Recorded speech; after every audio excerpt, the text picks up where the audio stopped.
दोस्तों, कहानी की शुरुआत होती है और हम वैसिली नाम के बच्चे को देख पाते हैं जो अपने ग्रैंडफादर के साथ शिकार करते हुए देखते हैं। उसके ग्रैंडफादर ने दूर अपने घोड़े को बांध कर रखा होता है और जब एक भेड़िया उस घोड़े की ओर भाग कर आता है तो तभी वैसिली के ग्रैंडफादर उसको उस भेड़िए पर हमला करने को कहता है और वैसिली कर भी देता है।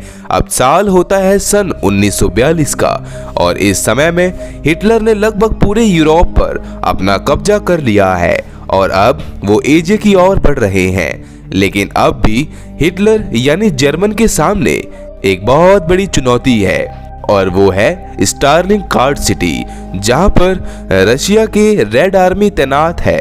रेड आर्मी को मदद की जरूरत है, इसलिए इनके साथ रेड आर्मी के लोगों को भेजा जाता है। इनके साथ वैसिली भी होता है जो अब एक स्किल स्नाइपर है और अब वैसिली को और उसके साथियों को वोट से फ्रंट लाइन की तरफ भेजा जाता है जहां पर युद्ध चल रहा होता है। यहाँ के हालात देखकर साफ साफ पता चलता है कि जर्मन आर्मी रशियन आर्मी पर पूरी तरह से हावी हो चुकी है। इसके बाद रशिया अपने सभी सिपाहियों को दो का पेयर बना के भेज देते हैं और वैसिली को वो सिर्फ गोलियां देकर भेज देते हैं। अब जंग के दौरान दोस्तों सभी के सभी रशियन आर्मी मारे जाते हैं, जिसमें सिर्फ कॉमिसर डैनिलोव जिंदा होते हैं। तो मरे हुए सैनिकों की बंदूक उठा लेते हैं, पर दोस्तों उसमें बस गोलियां नहीं होती।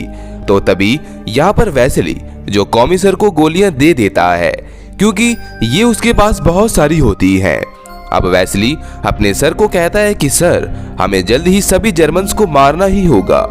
कॉमिसर तो दोस्तों इसमें बहुत घबरा रहे होते हैं, पर तभी वैसिली उनकी गन लेकर अपने शानदार निशानों के साथ उन सभी जर्मन्स को उड़ा देता है, जिसके निशाने को देखकर दोस्तों कॉमिसर बहुत खुश होते हैं और फिर इनको रेस्क्यू करके हेडक्वार्टर लाया जाता है। हेडक्वार्टर के ऑफिसर कॉमिसर को कहते हैं कि हमारी टीम बहुत हल्की है, हमें ऐसे योद्धों की जरूरत है जो हमारी टीम को स्ट्रॉन्ग कर सके। तो फिर कॉमिसर उनको पूरी बात बताते हैं कि किस तरह से वहां पर वैसिली ने अपने शानदार निशानों के साथ उन सभी को ढेर कर दिया। इसके बाद ये वैसिली की इस कला को न्यूज़पेपर में भी छपवाते हैं, जिस न्यूज़ को जर्मन्स देख लेते हैं। ये सब सुनने के बाद वो वैसिली को मारने का सोचते हैं। अब दोस्तों हम वैसिली को देखते हैं जो एक मिशन पर होता है। उस मिशन के दौरान उसे एक बच्चा मिलता है जिसका नाम होता है साशा। साशा उसे देखकर बहुत खुश होता है क्योंकि दोस्तों वो एक वॉर हीरो है। साशा उसे अपने घर ले जाता है जहां पर कॉमिसर भी आ जाते हैं। इसी के साथ यहाँ पर एक तान्या नाम की लड़की भी आती है, जिसे वैसिली कहता है कि मैंने तुम्हें जंग में देखा था। तो तान्या कहती है कि सॉरी, मैंने शायद ध्यान नहीं दिया, मैं तुम्हें बस एक वॉर हीरो के नाम से जानती हूँ। दरअसल दोस्तों यहाँ पर कॉमिसर और तान्या दोनों वैसिली से अट्रैक्ट हो चुके होते हैं। इसके बाद दोस्तों वैसिली को एक मिशन पर भेजा जाता है जहाँ पर एक स्टोर के अंदर जर्मन स्नाइपर होते हैं जो रशियन को मार रहे होते हैं। तभी वैसिली भी एक स्टोर के अंदर अपने साथी के साथ चला जाता है। वहां पर उसे जली हुई सिगरेट मिलती है, जिसे देखकर उसे ये अंदाजा हो जाता है कि जरूर इस जगह पर कोई स्नाइपर है। और फिर दोस्तों यहाँ पर हम देख पाते हैं कि जर्मन के कुछ प्लेन्स जो उसी स्टोर पर गोलियां बरसाने लगते हैं, जिस स्टोर के अंदर वैसिली और उसका साथी होता है। यहाँ पर उसका साथी घायल हो जाता है। दोस्तों अब जिस वक्त का इन्हें इंतजार होता है वो समय आ जाता है। वो लोग उसके साथी को वैसिली समझकर मार देते हैं और वैसिली भी अपनी जान बचाकर कॉमिसर के पास आ जाता है। इसके अगले दिन ये अपनी टीम लेकर उसी स्टोर में जाते हैं और अंदर अपने साथी को ढूंढने जाते हैं। इनके अंदर जाने के बाद जर्मन्स इन्हें चारों ओर से घेर लेते हैं। तभी इनका एक साथी जब नीचे सामान लेने जाता है तो उसको दोस्तों जर्मन के सोल्जर पकड़कर अपनी ड्रेस पहना देते हैं और जब इन्हीं का साथी निशाने पर आता है तो वैसिली वाले उसे उड़ा देते हैं, जिससे इनको उनकी निशानी का पता लग जाता है। ये भी इधर से खाली कैप को ऊपर उठाते हैं तो उनको निशाने से इनको उनका पता लग जाता है।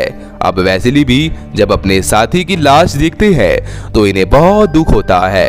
तभी इनको पता चलता है कि तानिया जो एक जंग में लड़ने जा रही होती है। तो कॉमिसर वेसेली को कहते हैं कि तुम ही अब उसको समझाओ। तो जब दोस्तों वेसेली उसको समझाने की कोशिश करता है तो वो बताती है कि जर्मन ने मेरे मॉम डैड दोनों को मार दिया था, तो अब मैं उस बात का बदला लेना चाहती हूँ। तो वेसेली उसको गन उठाकर दे देता है। वहीं कॉलिन नाम का एक जर्मन ऑफिसर जो इस शासक को गिरफ्तार करके उससे वेसेली के बारे में पूछता है, तो वो बच्चा उस जगह के बारे में बता देता है जहां पर वेसेली आने वाला है। अब वही वेसेली भी एक पाइप से होते हुए उस जगह पर पहुंच जाता है और तभी कॉलिन भी उस पर हमला कर देता है, जिससे वेसेली का हाथ जख्मी हो जाता है। ये बात जब कॉमिसर को पता लगती है तो वो ये बात जल्द ही तानिया को बताते हैं। इसे सुनकर तानिया तुरंत ही वेसेली के पास पहुंच जाती है। यहाँ पर एक कांच के जरिए कॉलिन वेसेली को देख लेता है।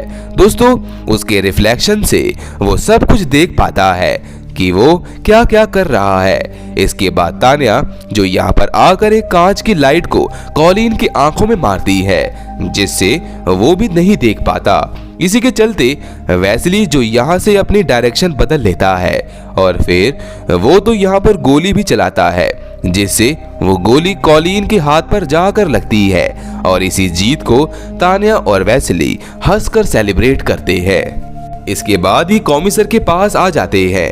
अब यहाँ पर वेसेली भी प्लानिंग करता है कि वो अब कॉलिन को कैसे मारेगा। इसके बाद ये फिर से वहां पर जाकर ऐसे लेट जाता है जैसे मर गया हो और कॉलिन के निशाने का वेट करने लगता है।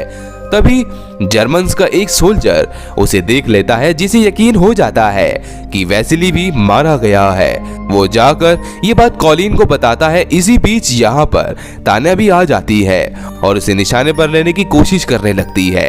तभी वेसेली जो इसके सामने आ जाता है, जिसे देखकर तानिया बहुत खुश होती है, क्योंकि तानिया भी अब वेसेली से प्यार करती है। ये सब कॉमिसर देखकर खुश नहीं होते, क्योंकि वो भी तानिया से प्यार करते थे। अब यहाँ पर हमें पता चलता है कि कॉलिन जिसने साशा को भी मार दिया, जो खबर सुन के वो पूरी तरह से गुस्से में आ जाती है। जिसके बाद दोस्तों वो अब कॉलिन को मारना ही चाहती है, पर जर्मन्स यहाँ पर एक बॉम्ब को शूट करते हैं, जिससे तानिया की हालत बहुत ज्यादा खराब हो जाती है। यहाँ तक कि डॉक्टर भी उसको जवाब तक दे देते हैं। वहीं दूसरी तरफ वेसेली और कॉमिसर को भी ये खबर पता चलती है कि तानिया की भी मृत्यु हो गई है। ये सुनकर वेसेली अंदर ही अंदर बहुत रोता है और फिर वेसेली भी पूरे गुस्से में यहाँ से निकल जाता है कॉलिन को मारने, जहाँ पर आखिरकार वो कॉलिन के सामने आ ही जाता है। और फिर कॉलिन जो अपने आप को वेसेली के सामने सरेंडर कर देता है और फिर वेसेली भी उसे मार देता है। इसके 2 महीने बाद वेसेली को एक लेटर मिलता है जो कि तानिया का होता है। उसमें लिखा होता है कि मैं एक हॉस्पिटल में हूँ और मैं अब पहले से अच्छा फील कर रही हूँ। इसके बाद वेसेली भी उससे मिलने जाता है और इसी के साथ हमारी आज की कहानी यहीं पर खत्म हो जाती है। दोस्तों ऐसी और भी सर्वाइवल मूवीज देखने के लिए आप मेरे चैनल हॉलीवुड एक्सप्लेनर प्रेस को सब्सक्राइब कर लीजिए। इस मूवी में सिर्फ इतना ही। मिलते हैं नेक्स्ट वीडियो में। उम्मीद करता हूँ कि आपको ये वीडियो पसंद आई होगी।